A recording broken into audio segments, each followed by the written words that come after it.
ओम श्री गुरुभ्यो नमः।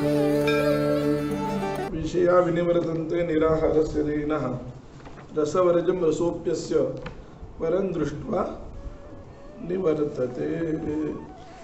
हा श्लोक चालू आहे त्याच्यावरची ज्ञानेश्वरी। येना इंद्रिया विषय तुटे तेसा नेमून ये रस हटे, जे जीवन हे नगटे येणे विण।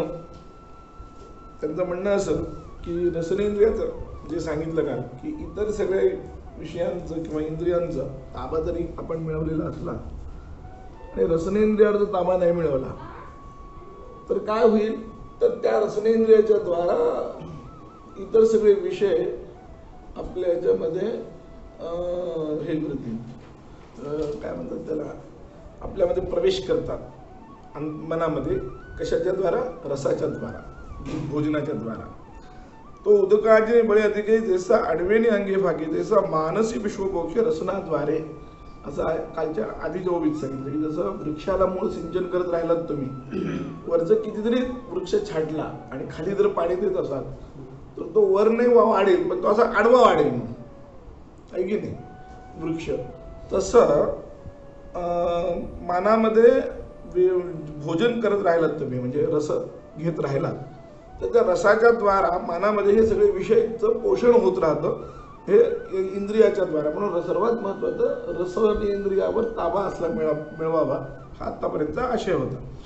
पुन्हा तेच म्हणतात रसनाद्वारे येणा इंद्रिया विषय तुटे तैसा नियमनु ये रस हटे, जे जीवन हे नघटे येणे विण। असं जरी असलं तरी इंद्रियांचं विशेष सेवन जसं तोडता येतं, म्हणजे सगळ्या इंद्रियांचं इतर इंद्रियांचं जसं विषय सेवन तोडता येतं, तसं एकदम रसनेंद्रियाचं विषय सेवन नाही तोडता येत। हे पण तोडूही नये असं त्यांना म्हणणं ज्ञानेश्वर महाराजांना। जरी रसनेंद्रियाच्या द्वारा आपल्या मनामध्ये इतर विषयांचा प्रवेश होत असला तरी मग काय खाणं बंद करायचं का? असं नाही करायचं। खाणं बंद करावं असा त्याचा आशय अजिबात नाहीये। त्यासाठी ही ओवी त्यांनी घातलेली आहे। पण कारण काय, म्हणजे योगशास्त्रामध्ये सुद्धा मी काल सांगितलं नाही का, योगशास्त्रामध्ये सुद्धा एक सूत्र आहे, त्या सूत्रात त्यांनी मौन पाळायला सांगितलं आणि निराहार राहायला सांगितलं। या निराहार शब्दाचा अर्थ करत असताना भामतीकारांनी जो केलाय तो महत्वाचा आहे।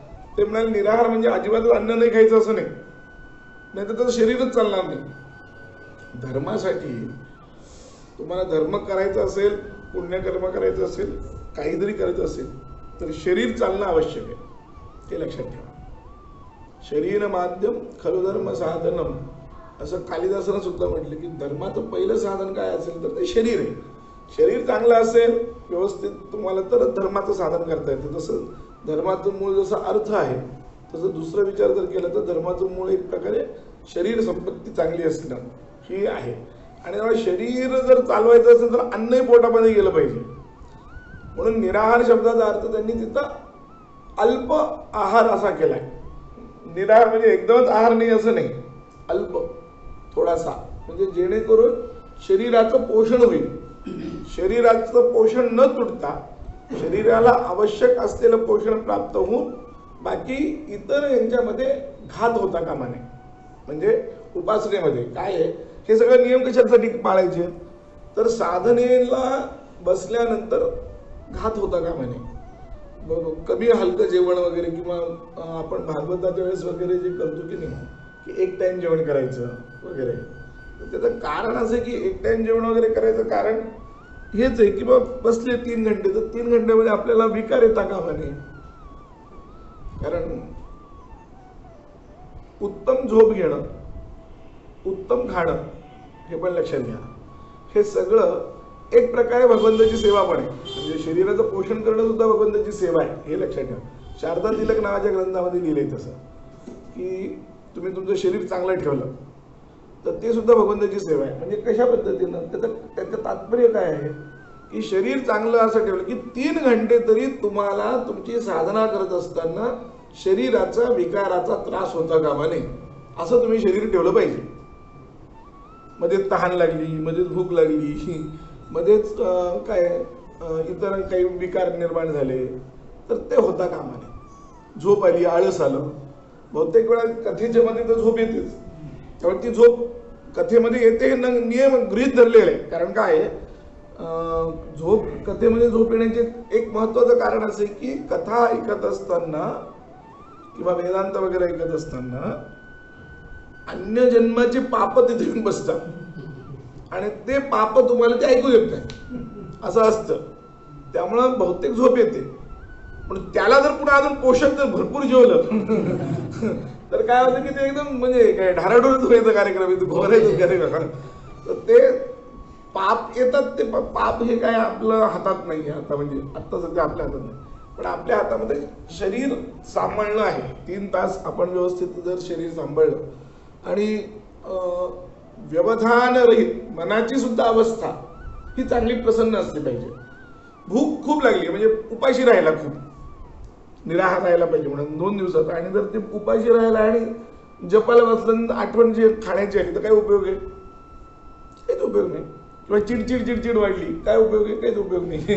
अलग लक्षात. त्यामुळं काय खायचं, किती खायचं, कसं खायचं, या सगळ्यामध्ये जे आहे महत्वाचं ते म्हणजे अल्प खाणे.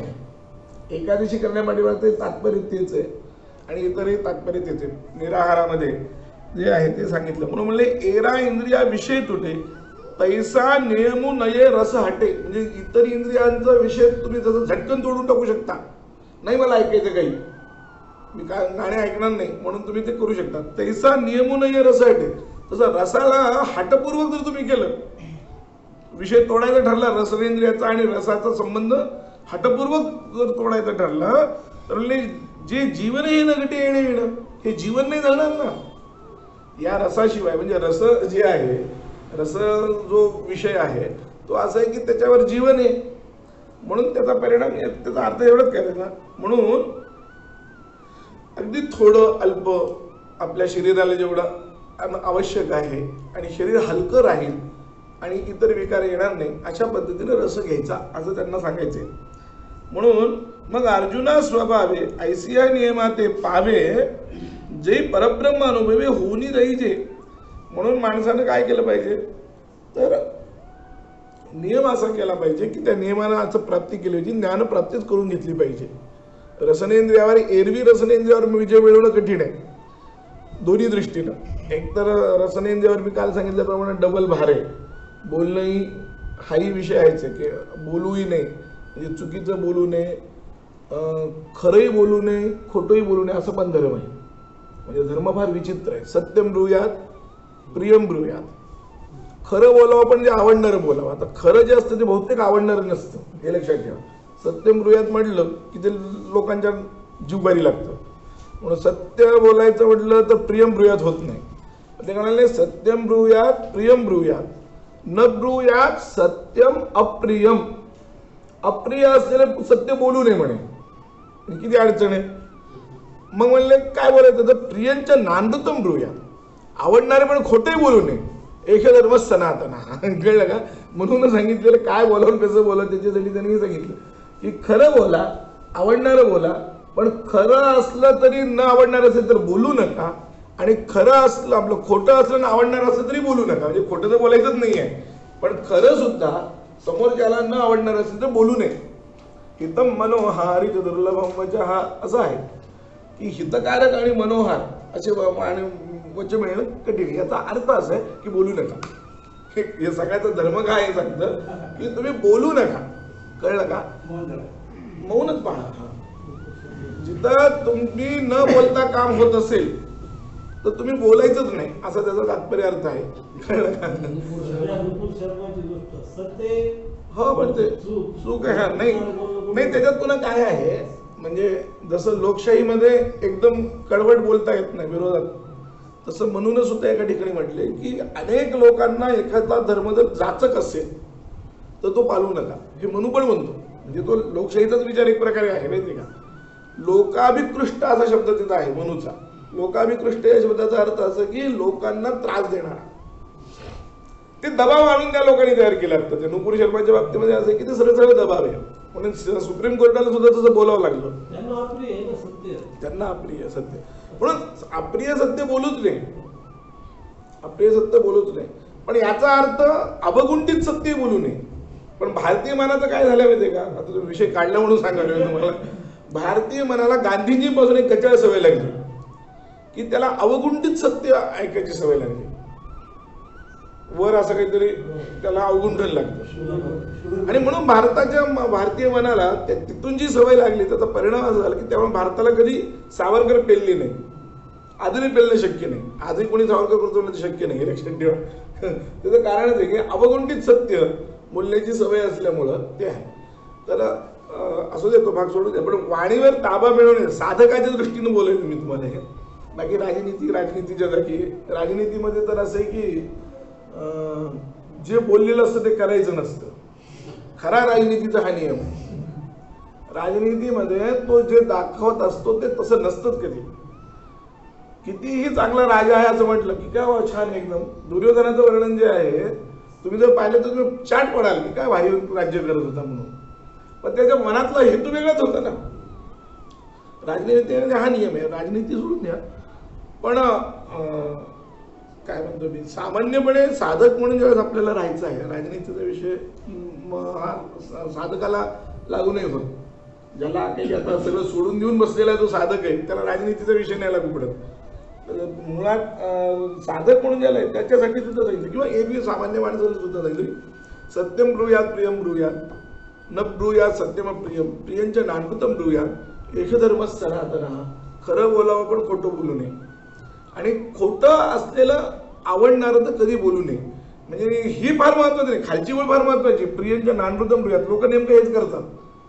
समोरच्याला आवडतं म्हणून त्याला खूप खोटं बोलतात, आहे की नाही. पण ते त्यानं काय होतं की तुम्हाला पाप लागतं खोटं बोलण्याचं. कारण नसताना बोलणं खोटं. म्हणून सत्यम वद असं म्हटलंय, खरं बोल. समजा नाही सांगणं तर मग वेगळ्या पद्धतीने बोलायचं, अशी एक पद्धत पूर्वी होती. म्हणजे आहे, धर्मशास्त्राचा सिद्धांत आहे. रसनेंद्रियावर दोन, मी मगाशी म्हटल्याप्रमाणे दोन जिम्मेदाऱ्या. एक शरीर पोषणाची जिम्मेदारी आहे आणि दुसरं म्हणजे एक प्रकारे समाज पोषणाची जिम्मेदारी आहे. वाणीवर सगळं चालतं ना. लोकांचा व्यवहार जो आहे, व्यवहार म्हणजे काही शब्दप्रयोगच ना. त्यामुळे शब्दप्रयोग हा वाणीवरच आहे, दुसरं काय आहे. व्यवहाराचा जर विचार केला तर त्यामुळं व्यवहार साधनही आपल्या वाणीवरच आहे. म्हणून वाणीवर नियंत्रण फार आवश्यक आहे. पण नियंत्रण आवश्यक आहे या शब्दाचा अर्थ एकदम रस तोडताही येत नाही. जेवढं आवश्यक आहे तेवढं घ्यावं, एवढंच त्या म्हणण्याचं तात्पर्य. म्हणून त्यांनी असं सांगितलं की खरं विचार जर केला तर असं केलं पाहिजे की ज्ञानप्राप्तीच करून घेतली पाहिजे. ज्ञानेश्वरांचं आत्ता म्हणण्याचं तात्पर्य असे, रसनेंद्रियाचा रस हा विषय एकदम तोडता येत नाही. मग याला पर्याय काय, याला हाच पर्याय म्हणाले. मग अर्जुना स्वभावे ऐसियाई नियमाते पावे जे परब्रह्म अनुभवे होऊन द्यायचे. आपण सुद्धा परब्रह्म अनुभवून द्यायचं, म्हणजे आपण परब्रह्म व्हायचं. ह्याशिवाय रसाचा आणि विषयाचा संबंध सुटत नाही. रसनेंद्रियाचा आणि रसाचा जोपर्यंत आपण परब्रह्म होत नाही तोपर्यंत तो विषय तुटत नाही. तई शरीर भाव नासती इंद्रिय विषय विसरती जे सोहम भाव प्रतीती प्रकट होय. आपल्या ठिकाणी सोहम भावाची प्रतीती झाली पाहिजे. तो मी, सोहम भाव म्हणजे सहा अहम, तो ब्रह्म किंवा अहम ब्रह्मास्मी. सुरुवातीला सोहम होतं, नंतर केवळ अहमच शिल्लक राहतात असं आहे. पहिल्यांदा तो आणि मी वेगळे असं गृहीत धरून सोहम भाव आहे. कळलं का. सोहम मध्ये सुद्धा व्यावहारिक भेदाचा अनुवाद आहे. व्यावहारिक जो भेद आहे, ब्रह्म वेगळा आणि जीव वेगळा, हा भेद जो आहे तो एक प्रकारे कल्पिलेला भेद आहे. व्यवहारात आपण हे करतो की बाबा परमात्मा वेगळा आहे, मी अल्पज्ञ आहे, तो वगैरे असं आपली मूळ समजूत असते.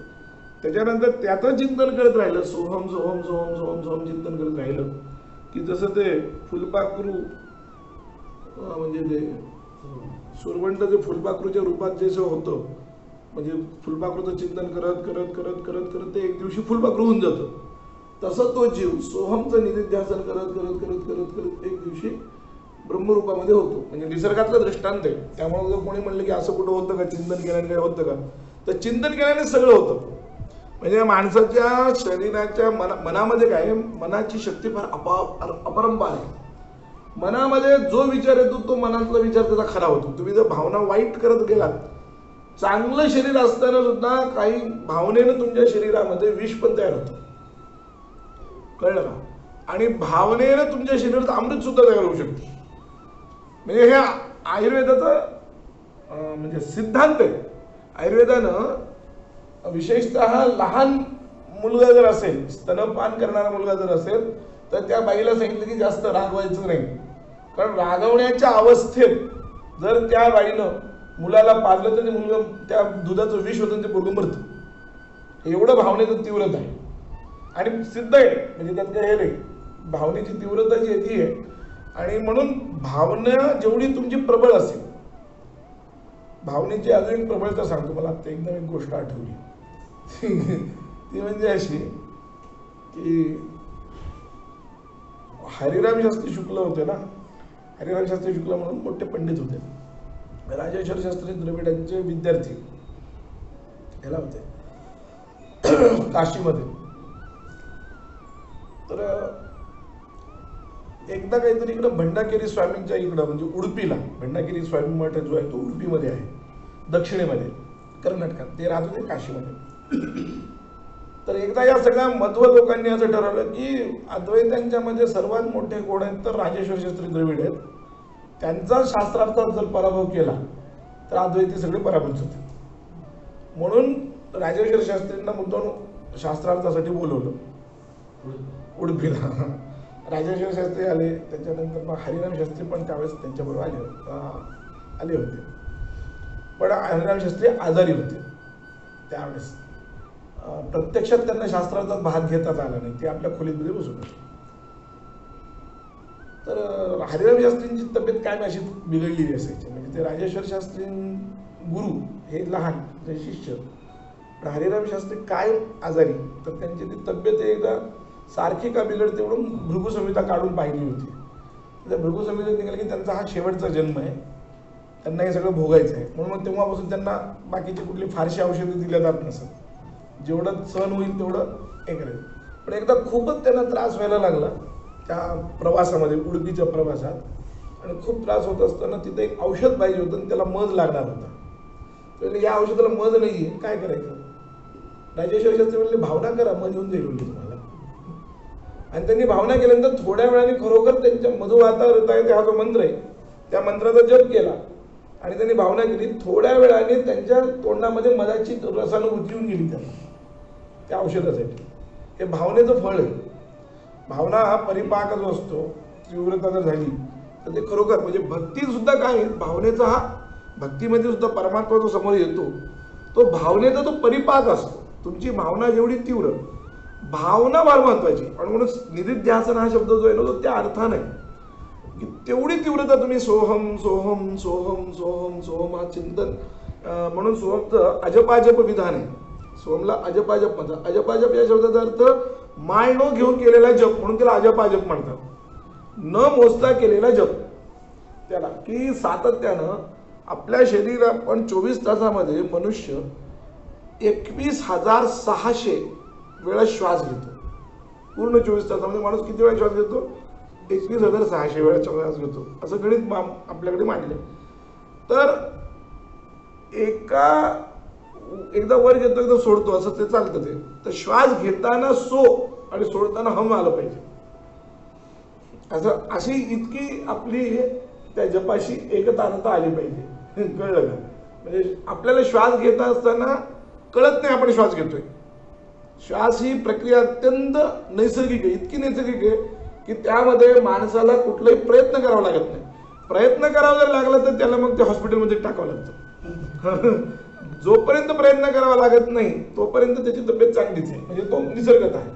तर त्यामध्ये श्वासाचा वर एका नाकपुडी श्वास घेणं एका नाकपुडी श्वास सोडणं ही प्रक्रिया आपली चालत राहते. तर त्याप्रमाणे त्या श्वासचा गणित सोहमचा जप चालला पाहिजे.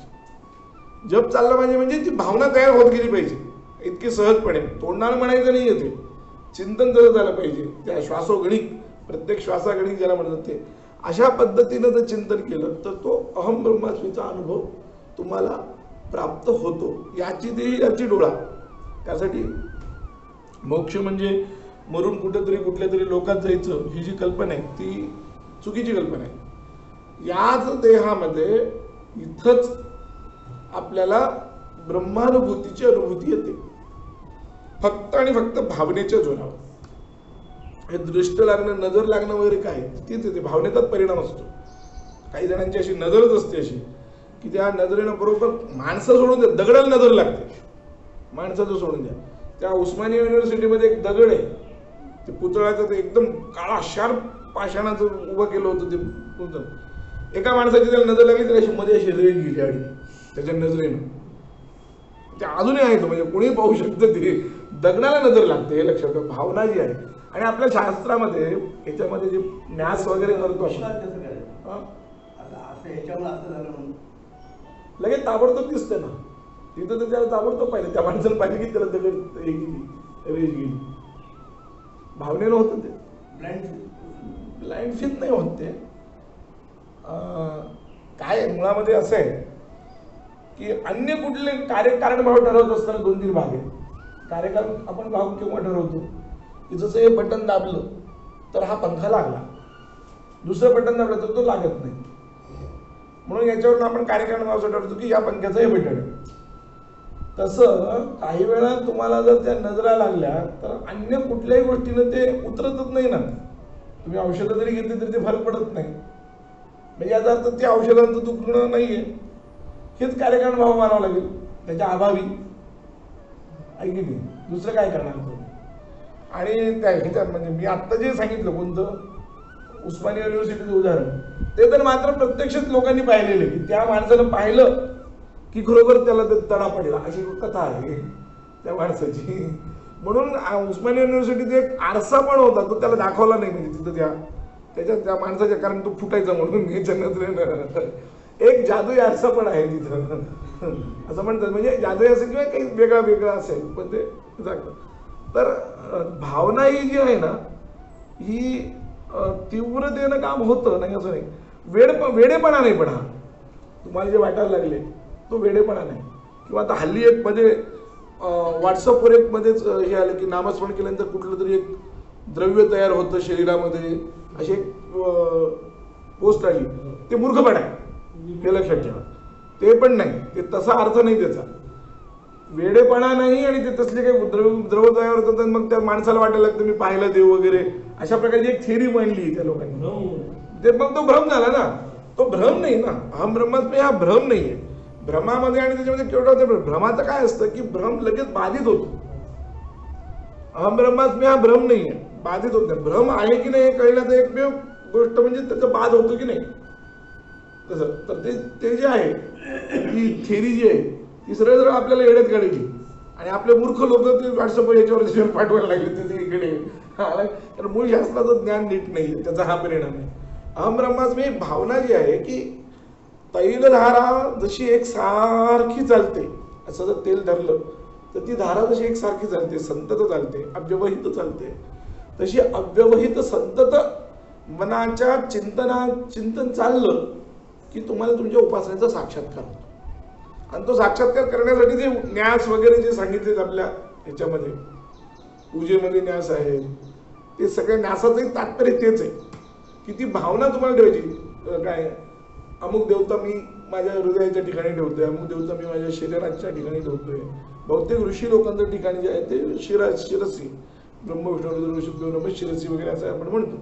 तर हे सगळं जे आहे ते त्या शरीराच्या त्या ठिकाणी त्या देवतेची स्थापना करायची. ती एक वस्तुतः जे ब्रह्मांड आहे ते पिंडात आहे. ब्रह्मांडाच्या बाहेरचं आपल्या शरीरात काही नाहीये, हे लक्षात घ्या. हा खरोखर सिद्धांत हा कोणाला मान्य होणारा सिद्धांत आहे.